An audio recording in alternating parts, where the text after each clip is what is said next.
Oportunidade imperdível. Apartamento no condomínio Mirantes da Lagoa, conforto, segurança e lazer completo.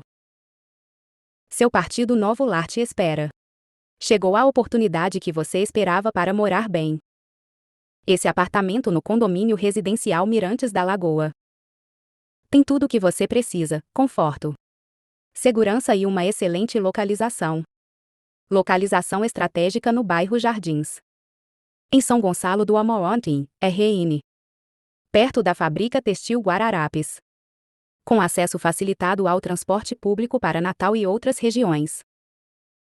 Diferenciais do apartamento: 45,5 metros quadrados de área privativa.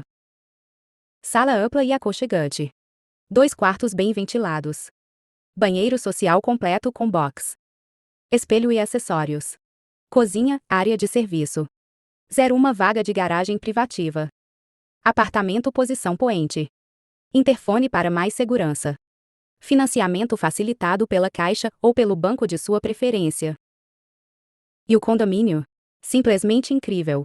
Academia, áreas de lazer, campo Cesairen, ciclovia, pista de culpa. Salão de festas, espaços gourmet, quadras poliesportivas, playgrounds. Mirante para a Lagoa de Extremoz, Redário, praças de convivência.